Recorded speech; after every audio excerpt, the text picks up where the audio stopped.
Hey guys, welcome back to the second episode with P here. P's from Colorado. He's done both state and federal time, and he's laid it out that pretty much the institutions are running car-wise pretty much the same in every state. From what I've come to realize, that every car has their, every race has their own car basically, and that's how they run. But up there, you guys are allowed to interact with the other cars and all this and that, do transactions with them. You said that you guys are bringing, one of the big people that bring in dope. Dope controls the institutions. We all know that, Tobacco. Is tobacco something that's still on the line up there, or is it not? No, they took tobacco out of prisons before I even got there, which was around 2004. I believe it was like 2 years before 2000. Yeah, so 2002 maybe. Yeah, but they still sneak it from other times. They find their ways to get it in. What's a puck of tobacco run? A puck out here is like a chewing can full of tobacco. What is that? What would that run up there? Shoot, if somebody had that much tobacco, easily a couple of $100, because what they'll do, and even with like the weed, is they make these little sticks that go for like $5 to $7 or something like that, maybe even 10 sometimes. Yeah, we call them yardsticks out here. You burn a yardstick. It's about, you each take 2 puffs and that shit's fucking burning your fingers and you're dropping it. A can of Bugler runs out here somewhere between $700 and $1,500. It depends on where you're at. So it doesn't sound like the COs up there are making too dramatic of moves. They're not bringing in tobacco and helping you guys out like that, huh? You got crooked COs. They definitely do. Definitely, and I guess now one of the biggest things that's going on I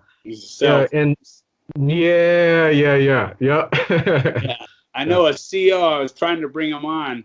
He made over $250,000 in 2 years in cash, tax-free dollars, bringing in phones. He didn't give a fuck if he got caught at that point.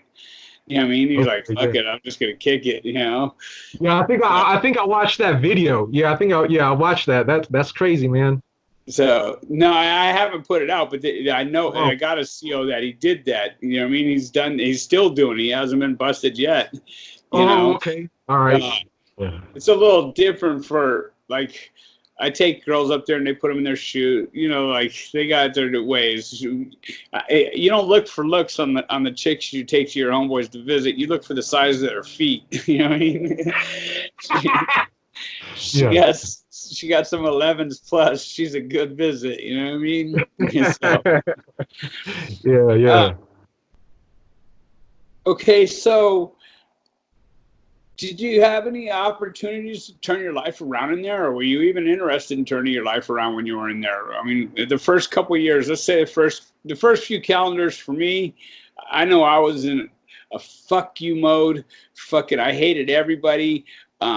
It was your fault that I was there, and I don't know if you know my story, but another convict made me do something, or had me do something, didn't make me do shit, but in a way they did. You know what I mean? Like, it was told, take care of this or we'll take care of you. And, that says it all right there to me, So, I guess my question would be, did you feel that you were influenced by these kids out there? Why were you carrying a gun in the first place if you're just a little stoner kid? Yeah, for sure. I was definitely in the whole culture. I mean, I guess you would say, it's only gotten worse over the years, but no, I was definitely in the urban culture, I guess, you would say. And I was definitely up to no good. I guess I was doing what guys would call stick-ups. I was a stick-up kid and robbed. Just walking down the street, is that who you'd rob? Or you'd rob liquor stores? What would you rob?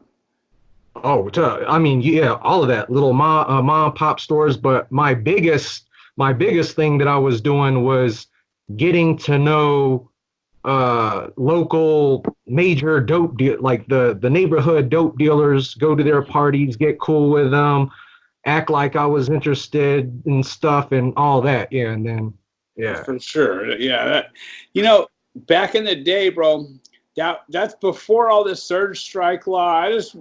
Cause I'm older, bro. You know what I mean? I know when shit was real, right? So that's what we did. We robbed connections. We robbed, you know what I mean? Like we didn't rob all these Denny's and fucking, mom and pop stores. We avoided those to avoid the police. But now you rob a connection, now they'll call the cops on you. You know what I mean?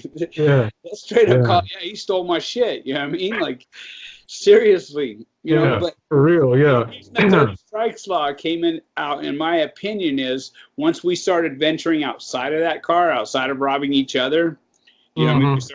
And other people were starting to be harmed from it. Of course, there was always the burglar and always, you know what I mean, that guy that robbed stores because he didn't use drugs. But mostly people that robbed people down here at that time were robbing the connection. You know what I mean? Yeah, And yeah. so they sort of had it bad anyway. Because first, they were getting taxed. Everybody pays taxes out here. You know what I mean? Mm. Every gang pays taxes to take care of their people that are inside. It's always about money and dope. You know, um, so I'm just drawing a brain fart right now. But anyway, once we stepped outside of that car and started robbing these guys and those guys, just a standard Joe, that's when the three strikes laws came out. Other than that, I never, I never robbed anybody outside of, the dope world. That, like, in other words, I felt like he's got this coming anyway. He's just one of us. He's a criminal and he's soft. You know what I mean? I'm gonna take a shit. Period. You know. Right. But once you started doing the stores and whatnot, that's when I believe that the three strikes law came into effect, and people started noticing us more. Yeah, Because yeah, being reported, and it sounds like the same thing goes on up there. Urban life. So, yeah. did you on the streets? You ran probably with everybody, right? White, black, Mexican, or did you just run with your own? No, I ran with pretty much everybody because I'm not even originally from Colorado. I was born in Virginia and raised in like a small town of outside of Jacksonville, Florida, and that's really where I started getting into criminal activities and wound up doing juvenile time in Florida. And my mother, I a little bit about my background. I haven't told anybody this, but I'm adopted, but I keep in close contact with both my Cambodian family and my adopted family. And so that's how I was raised in my adopted family since I was 2 years old. And so by a white family, okay. And they're hunters and fishermen and all that, so I know how to do all of that stuff. But I came to Colorado whenever I was 16, whenever I just got out of the level 8 excuse me, youth facility in Florida. And so she wanted to get me out of all of the nonsense, so that's what got me, that's why we moved to Colorado. But as soon as I moved to Colorado. My neighbors were around my age, but they was doing their own thing. And my good buddy Jared, a couple of white boys. But here it's a lot of Chicanos, native mixed with Chicanos and whites. So that was basically who I ran with out here. Right, right. Yeah, I'm yeah. around something that looks mighty worth looking at. Sorry for taking my eyes off you. Yeah, no, Okay. I get it. That's funny you say that because that's my story exactly, bro. Like I moved from California to get away from me. You know what I mean? And I Yeah. took me with me. And nothing changed, man. I'm trying to tell my story for Patreon right now, and Mhm. I was trying to tell it like it's the movie The Sandlot or something. You know what I mean? Yeah, Like yeah.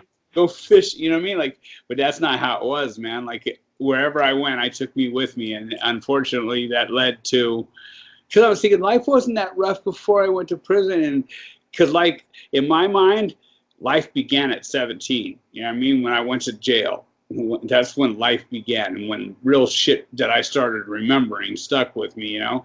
And now looking back before that, I was a caripalo way before that, which stands for fuck up. You know what I mean? Like I was getting in trouble, got my house shot up at 12, got, you know, my grandmother's cat killed, had me moved, you know, we moved out of the state because of me. And yeah, like wherever I went, there I was, you know, and I'm thinking that changing locations was going to change it. And now when I got out, so you did a straight dime, man. When you get out, nothing's the same. Nothing. You know what I mean? Time has advanced without us, you know? You know, you come home, and even if it's your neighborhood, because I came back to my neighborhood and I didn't recognize anything, bro. I couldn't get around anywhere. I couldn't do anything. You know, I was told to go to the GR office. Did you have people to come home to? Yeah, I actually did. The only family I have out here is my mother, and she was the one that, you Your know, white, rode your solid Cambodian, with me. What's that? your white mother or the Cambodian mother? My white mother. Yeah, yeah. Okay. She's been the rock of the family for thank God I was able to that I had her out here, because if not, you know, I would be just totally out here by myself or whatever, you know. Right. So did you take advantage of anything available to you inside, or did you just run, you know, just let your time do you, or what? No, Classes? Did you take advantage of anything? Were you planning on bettering your life when you got out, or were you call it the Department of Corrections? I call it the Department of Connections. You know what I mean? Because you can make connections in every state in the yeah. feds. You know what I mean? And these guys are moving pounds up here for, you know, 18,000, and we're paying 2,000 for a pound. You know what I mean? Like, so it's the Department of Connections, if you ask me. Were you Yeah. planning on bettering your life when you were there, or were you? What's No. I don't know your story. Yeah, no, absolutely. For the first 5 years, I guess you would say I was in my, you know, I was lost, young, dumb, stupid, in my knucklehead mentality. But thankfully, I had a lot of, you know, old heads, older gentlemen, just from every race, just, you know, to the side and just, you know, trying to talk some sense into me, and And they that's were all what got. probably looking at much more time than you, right? Yeah, these were like lifers and jersey numbers and stuff like that. Yeah. Yeah. And that's what they had to tell me was, even though I have 18 years, it's not really anything. I mean, it's not like never coming back home. So I needed to take the opportunity to, if the facility offered some type of programs, which here in Colorado, they do have a lot of good stuff. So I got my GED. I went to like business management type of classes. They even have this IT Essentials here in Colorado now, which they just started up. I took it, and you can actually get your certification to work on computers and stuff like that. So it's called having your A plus certification. But yeah, they have a lot of good opportunities. But you know, for some guys, it's just easy to get sucked into the everyday monotony and all the, you know, the politics and everything that's going on and all that stuff. So yeah, So that's. speaking of politics, whose rules did you guys fall under? So you know how Uh, Southside has a very strict rules, right? I don't know if that's the same there. Are they very strict? oh yeah, yeah, definitely. So along with punishment, that's very strict as well. Yeah. Same with the Norteño card. Were they strict or no? Were they a little more lax? Um, like I said, I mean, they're dwindling down in numbers, but from what I seen, the few Norteños that I met, like they were really bout it or whatever, and they got respect even from the South side. You know, if Norteños were coming in, like these were the guys to talk to for and they would figure it all out. The Southsiders would let them stay just on their their respect alone, but I didn't see them keep a tight ship like the Southsiders as far as the daily regiment and all of this stuff as the Southsiders did. Right, right. So you're Cambodian, you run in a Cambodian car. What if you guys had a Cambodian child molester come in? Oh, he's definitely gonna get handled. And yeah, the last place I was at, yeah, it's paperwork, all of that, which Yeah, I yeah, know. which I do. Yeah, and so yeah, no, it's the same thing. Same thing going. This guy, trying to think what his name was. Was his Who name cares? Shannon? Names don't matter. Names don't matter. Okay. Yeah, yeah. Well, anyways, I guess whenever I pulled up at this facility in Fremont, he was making it very clear that, the whole paperwork thing, and if you're no good, he just kept it simple in words. You know what's going to happen, and we're going to find out. But I respected the hell out of that. I was like, yeah, I know that's right. Shoot, I'm with you. Right. But because a lot of cars, I can't say a lot of cars. So certain cars out here, if you're no good and you got some paper, you can stay as long as you're paying rent. You know what I mean? Like, I know that for a fact. But I mean, they're being taxed or whatever, but they get to stay even if they're no good. You know what I mean? Because they're paying rent. And that's one of the reasons we don't run together as cars out here. You know what I mean? Different races don't run together because we won't tolerate that bullshit at all. right. Women be respected and children to be protected, man. It's just how we see it.